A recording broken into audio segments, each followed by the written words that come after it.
It happened last fall, around the end of October. I was 26 at the time, and if I'm being honest, I wasn't in a great place mentally. Work had been overwhelming, my sleep schedule was a mess, and I felt like I'd been stuck in the same, exhausting, routine for months. So I decided to disappear for a few days. Not in any dramatic way. I just wanted somewhere quiet, somewhere far enough away that my phone wouldn't constantly buzz, and nobody would expect anything from me. Somewhere that felt removed from normal life. That's how I ended up on that island. The idea actually came from a coworker. One afternoon during lunch, I was complaining about how burnt out I felt, and he casually mentioned a small island off the coast that he used to visit growing up. According to him, it was the kind of place people only visited during the daytime. Tourists would take the ferry over, walk around, maybe grab lunch, and then leave before sunset. He told me if you stayed overnight, it felt like you had the entire island to yourself. That was exactly what I was looking for. I found a small rental cottage listed online. It was cheap, suspiciously cheap, actually. But at the time, I didn't question it. The photos showed a little wooden place sitting right on the shoreline, with nothing around it but trees and water. It looked quiet and isolated, which felt perfect. So I booked it. The ferry ride took about 40 minutes. By the time we arrived, it was already late afternoon. The island itself was smaller than I expected. There was one small dock, a few scattered houses, and a handful of businesses near the ferry landing. Everything else was forest. The cottage was about a 10-minute walk from the dock, along a narrow gravel road. When I found it, I realized just how isolated it really was. It sat alone near the water, surrounded on 3 sides by thick brush that pressed right up against the exterior walls. The only open side faced the ocean. A single window looked out toward the shoreline, covered by a thin curtain that barely blocked the view. Inside, the place was tiny. One room with a bed, a small kitchenette that looked like it hadn't been used in years, and a cramped bathroom. The floor creaked if you shifted your weight even slightly. What stood out most, though, was the door. It had both a deadbolt and a chain lock that looked relatively new compared to everything else in the cottage. At the time, I remember thinking it was strange, but I figured maybe the owner had just updated the locks recently. I dropped my bag and went back out to explore the island before it got dark. It was actually pretty beautiful. Quiet, in a way that felt almost unnatural. No traffic, no distant highway noise, nothing but wind and water. As the evening went on, I watched the island slowly empty out. The last ferry of the day loaded up with visitors, and after it left, the place felt abandoned, like someone had flipped a switch. I grabbed dinner at a small pub near the dock. The bartender was friendly enough, but when I mentioned where I was staying, she paused for a moment, in a way that made me notice. "You're staying out there tonight?" she asked. "Yeah," I said. "Why?" She shrugged it off quickly. "It just gets pretty quiet out that way." I didn't think much of it. On my walk back to the cottage, I noticed something else. About 100 yards from the path, tucked partially inside a small rocky inlet, there was a narrow dock leading into a cave-like opening along the shoreline. Moored there was a small blue motorboat. It looked out of place. Most of the boats I'd seen earlier were larger fishing vessels. This one was small and plain, the kind you'd use to move around quietly. I remember wondering whose it was, but again, it didn't seem important. I got back to the cottage around 10:30 that night. The wind had picked up, and I could hear it moving through the brush outside the walls. It sounded closer than it should have, almost like something brushing along the siding. I locked the door, set the chain, and settled into bed. At some point, I realized my phone wasn't charging. I tried every outlet in the cottage, but nothing worked. The battery was already low, and within about an hour, the screen went dark completely. That annoyed me more than anything else, but I figured it didn't matter. I had my ferry ticket for the next day, and there wasn't really anyone I needed to contact. Eventually, I turned off the lamp and went to sleep. I must have been asleep for a couple hours when I woke up suddenly. At first, I didn't know why. Then, I heard it. Footsteps. Slow, deliberate footsteps on gravel outside the cottage. They were close. Very close.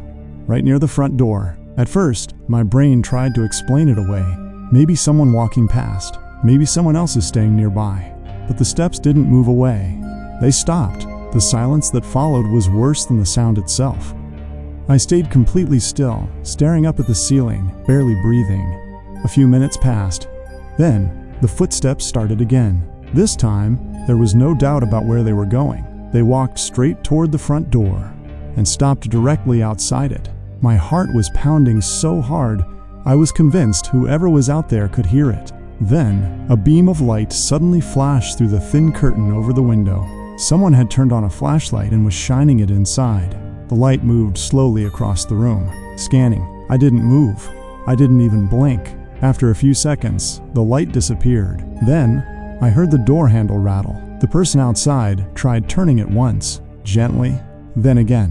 When it didn't open, they pulled harder. The chain and deadbolt held, but the force of it made the entire doorframe shake. Then came the banging, loud, sudden impacts that echoed through the tiny cottage. Each hit made the walls vibrate. I flinched with every one of them. For a moment, I genuinely thought the door was going to break open. Some instinct finally kicked in, and I got out of bed, moving as quietly as I could. I crouched beside the wall near the door, trying to stay out of sight. The banging stopped. Everything went quiet again. I stayed frozen there, listening. Then, a man's voice spoke from the other side of the door, calm, almost amused. "I know you're in there, Daniel."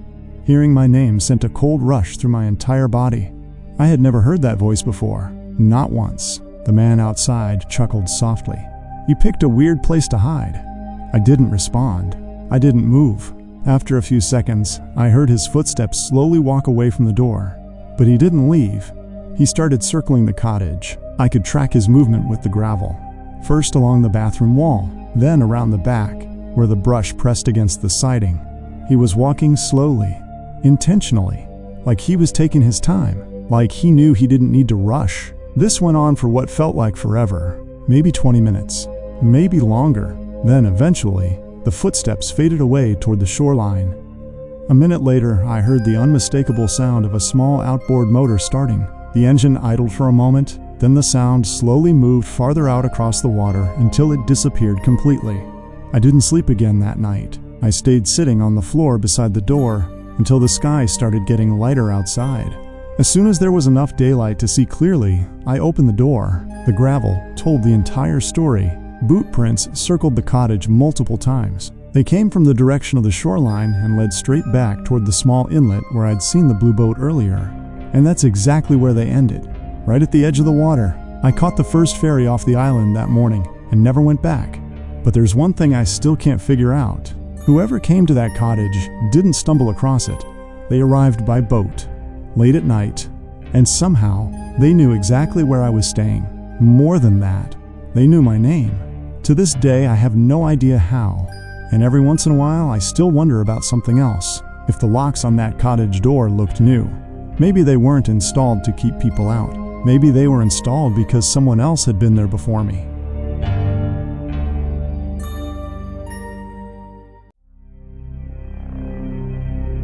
Something happened to me about 12 years ago that I still think about more often than I'd like to admit. It wasn't dramatic in the cinematic sense. No monsters, no obvious crime scene, nothing that would make headlines. But every once in a while, usually late at night when I'm lying awake, my mind drifts back to that island, and to a single detail I still can't explain. I've told the story to a handful of friends over the years. Most of them assume I misunderstood something, or that I was simply scared and filled in the gaps afterward. I can't really blame them. If someone told me the same story, I'd probably react the same way. Still, I know what I saw, and more importantly, I know what I heard. At the time, I was working as a marine ecologist for a small environmental consulting firm on the west coast of the United States. Most of my job involved surveying coastal ecosystems and writing reports that only a few regulatory agencies ever read. It wasn't glamorous work, but it paid well enough, and occasionally took me to places most people never get to see. That particular year, our firm had been contracted to assist with a coastal restoration project involving several small, uninhabited islands in the Pacific. One of those islands had been used, decades earlier, by a private fishing company as a temporary processing station. The operation shut down sometime in the late 70s, and the island had been abandoned ever since. On paper, my task was simple. Spend a day on the island documenting plant regrowth, checking shoreline erosion patterns, and collecting a few water samples from the surrounding reef. The data would eventually end up buried in a 200-page environmental assessment.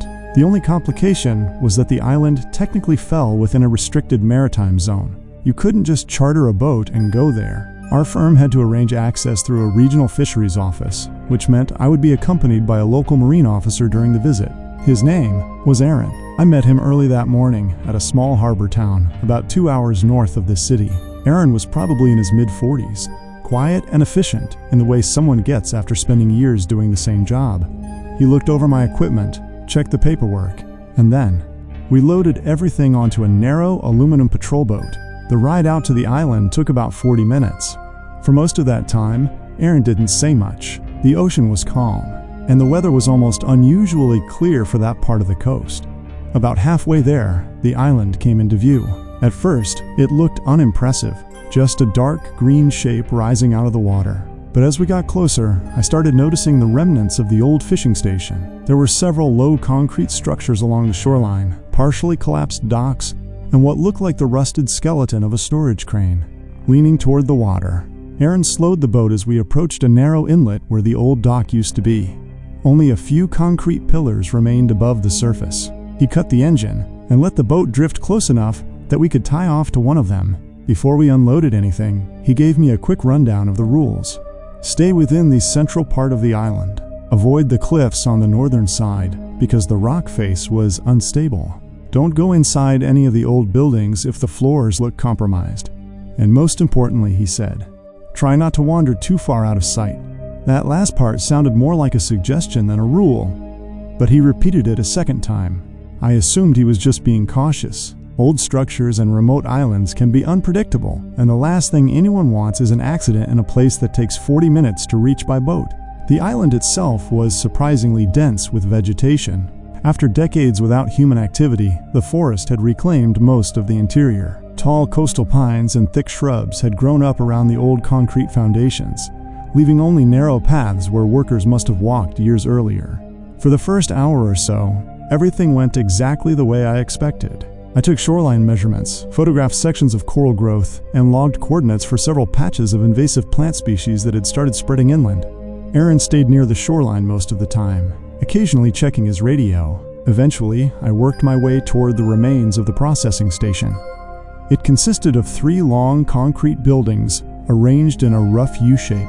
The roofs had partially collapsed, and vines hung down through broken skylights. The structures were clearly unsafe, but from the outside you could still see sections of the interior through the missing walls.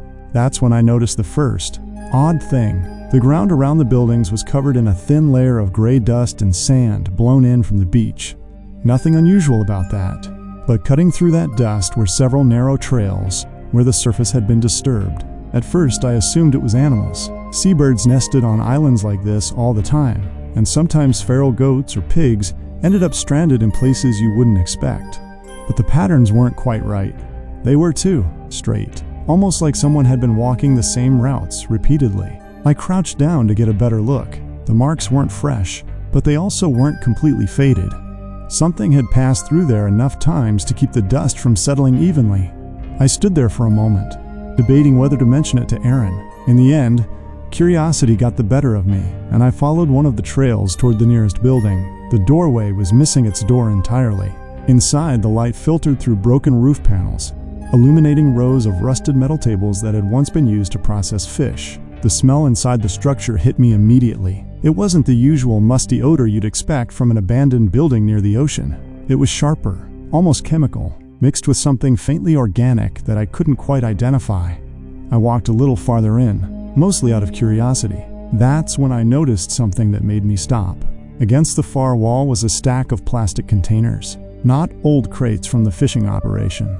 These were modern, the kind of water jugs you'd buy at any grocery store. For a moment, I just stood there, staring at them. The labels were faded, but still readable. One of them had clearly been opened. Someone had been here. I walked back outside and waved Aaron over. He approached slowly, looking mildly annoyed that I'd called him away from the boat. I explained what I'd seen and pointed toward the containers inside the building. His reaction was strange. He didn't look surprised, but he also didn't seem interested in checking for himself. Instead, he glanced toward the interior of the island, and then back at me. He said something along the lines of, "That shouldn't be possible." When I asked what he meant, He just shrugged and said that the island wasn't supposed to have any visitors. No boats were authorized to land there except the patrol vessels. I suggested that maybe fishermen had stopped by at some point. Aaron didn't respond. Instead, he pulled out his radio and spoke quietly into it for about 10 seconds. I couldn't understand what he was saying over the static. When he finished, he clipped the radio back to his belt and told me we should probably wrap up the survey soon. That struck me as odd. We'd only been on the island for a couple of hours, and I still had several measurements left to take. But before I could say anything else, we both heard something. It was faint at first, a metallic clatter, coming from somewhere deeper inside the processing building. Aaron looked at me.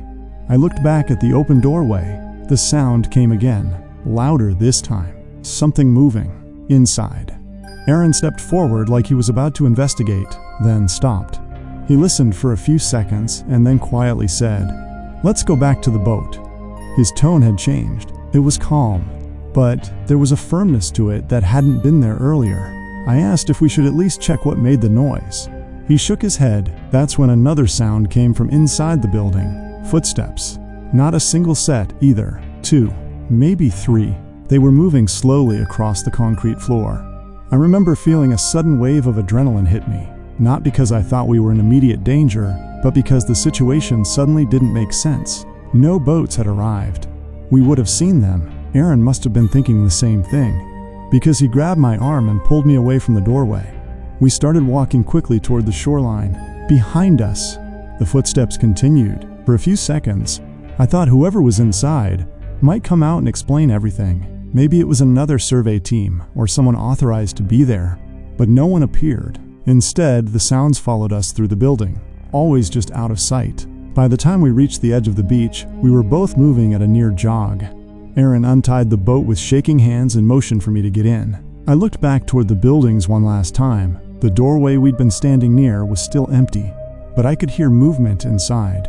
More than one person. Aaron started the engine and pushed the boat away from the dock without another word. We didn't speak during the ride back. The island slowly shrank behind us until it was just a dark silhouette against the horizon. About halfway back to the harbor, I finally asked him what he thought we had heard. He kept his eyes on the water and said he wasn't sure. Then he added something that stuck with me. He said the patrol office had received reports before of unusual activity on that island, but whenever they checked, they never found anyone there. When we reached the harbor, he told me not to mention the incident in my survey report. I asked why. He just said it would complicate things. I finished the environmental assessment a few weeks later. Technically, I did what he asked. I left out the part about the footsteps, but every now and then, I still look up satellite images of that island online. And the thing that bothers me the most is something I noticed years later while zooming in on one of the photos. There's a narrow trail leading from the old processing station into the forest. A trail that definitely wasn't there when I visited, which means that at some point, after we left, someone started using that island again.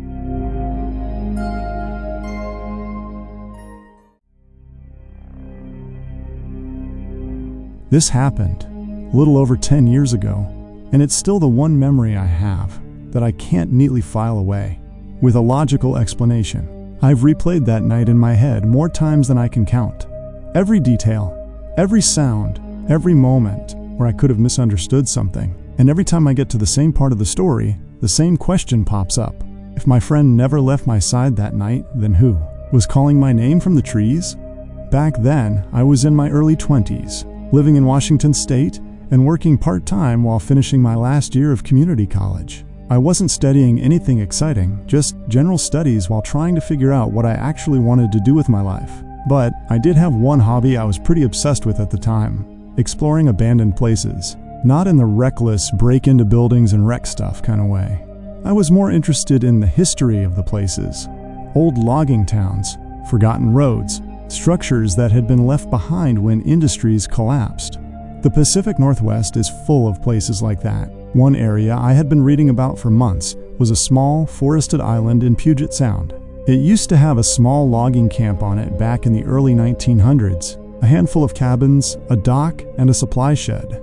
Eventually, the company shut down operations, and the island was abandoned. Over the decades, the forest basically swallowed everything. Most people had no idea anything had ever been there. I found references to it in a few local history forums and an old, scanned newspaper article. Supposedly, you could still find pieces of the structures if you knew where to look. That alone was enough to get my attention. But what really made it interesting was that hardly anyone visited the island anymore. No ferry routes, no maintained trails, nothing, just forest. I mentioned the place to two of my friends one night while we were hanging out in my apartment. Their names were Tyler and Marcus. Tyler was the type of person who would say yes to almost any dumb idea if it sounded like an adventure. Marcus was quieter, but he was usually the one who made things actually happen. When I told them about the island, Tyler immediately said, "So, when are we going?" I laughed it off at first, but within 20 minutes, we were looking at maps on my laptop. The island was only about a mile off the shoreline from a small public beach area. Marcus owned 2 kayaks. Tyler knew someone who could lend us a third. Suddenly, the idea didn't feel theoretical anymore. We decided we'd go the following weekend. The plan was simple. Launch the kayaks around midnight, paddle out to the island, explore for a few hours, and head back before sunrise. It sounded ridiculous when we said it out loud, but at the time, it also sounded like exactly the kind of thing we wanted to do. The week leading up to it felt weirdly exciting. We packed flashlights, extra batteries, water, snacks, and a small first aid kit. Marcus even brought a handheld GPS because the island was dense enough that getting turned around was possible. Looking back, we probably treated it more like a camping trip than a late-night exploration. But that's how these things go when you're 22. Everything feels like a story waiting to happen. We launched from the beach a little after midnight. The water was calm that night, almost completely flat. The paddle itself was quiet. Just the sound of the kayak blades dipping in and out of the water. From the distance, the island looked like a solid wall of trees sitting on top of the water. No lights, no movement, just dark mass. When we got close to shore, we had to push through tall reeds and brush before we could pull the kayaks onto land. The moment we stepped into the trees, everything got quiet, in a way that felt unusual. It's hard to explain unless you've been somewhere like that. You expect forest noise, insects, birds, wind moving through branches, but there was almost none of that. Just occasional rustling and the distant sound of water behind us. Tyler whispered, "This place feels weird already." I remember laughing and telling him he was being dramatic, but I also noticed the silence. We started walking inland, using a narrow animal trail we found near the shore. The forest was thick, old-growth trees, fallen logs, moss covering almost everything. After about 15 minutes, Marcus stopped and pointed his flashlight at something ahead. It was the remains of a structure, not a full building anymore, just parts of a collapsed wooden frame, and what looked like pieces of an old metal stove. That was the first confirmation that we were in the right place. Tyler got excited immediately. "Dude, this is it," he said. "This is definitely from the camp." We kept moving deeper, occasionally finding other signs. Rusty nails, broken boards, an old metal bucket half buried in dirt. The forest had reclaimed almost everything, but you could still tell people had once lived there. At one point we found what used to be the dock area. The wooden posts were still sticking out of the water, leaning at strange angles. It felt surreal, standing there, like we were walking through a place that had quietly disappeared from history. After about an hour of exploring, Tyler and Marcus started checking out what looked like the remains of one of the larger cabins. I wasn't that interested in the structure itself. I was more curious about the surrounding area, so I told them I was going to walk a little further down the trail and see if there were more remnants nearby. They said they'd catch up in a few minutes. The forest felt different when I was alone. Not necessarily dangerous, just heavier. Your brain starts noticing every little sound. Branches shifting, leaves moving, footsteps. That might just be your own echo. I walked maybe 50 yards away from the cabin area when I heard someone say my name, Chris. It sounded like Tyler, clear enough that I turned around immediately. "Yeah?" I said. No answer. I waited a few seconds, expecting to see them walking toward me. Nothing, I figured. Maybe I'd misheard something. Then, I heard it again. Chris. Same voice, Tyler's voice, but this time, it sounded like it came from deeper in the woods. I walked a few steps toward the direction of the voice. "Tyler?" I said. No response. I kept moving forward, shining my flashlight between the trees. That's when something started to feel wrong. If Tyler had walked this far into the woods, I would have heard him moving. Branches snapping, leaves crunching, but there was nothing, just silence. Then I heard the voice again. "Chris over here." It sounded closer this time, and I realized something that made me stop walking. The voice sounded exactly like Tyler, but the tone was strange, flat, almost like someone imitating the way he talked, rather than actually talking. I stood there for maybe 10 seconds, listening. That's when I heard something moving off to my left. I turned the flashlight quickly. For a split second, I thought I saw someone standing between two trees. Tall, too tall. The light hit the area and whatever it was moved out of view.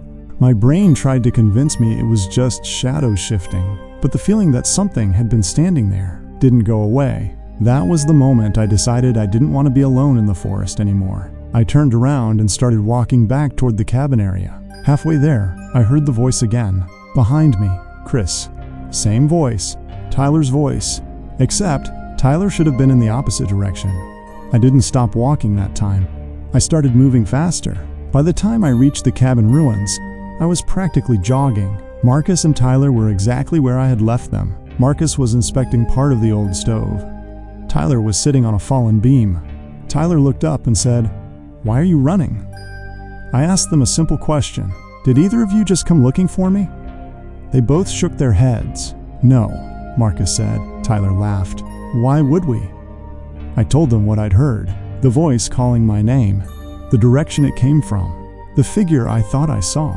At first, Tyler thought I was messing with them, but after a minute, they realized I wasn't joking. Marcus asked, "You're sure it sounded like Tyler?" I nodded. "Exactly like him." Tyler stopped smiling after that.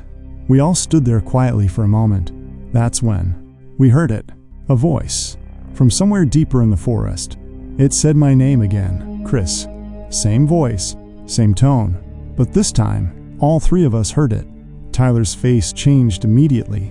"That wasn't me," he said.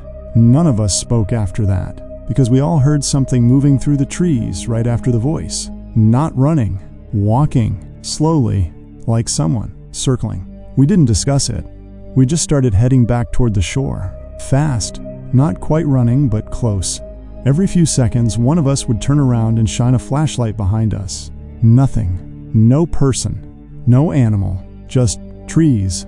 When we finally reached the kayaks, none of us wasted time. We pushed them into the water and started paddling immediately. The entire paddleback was silent. That night happened over 10 years ago. I've thought about it many times since then.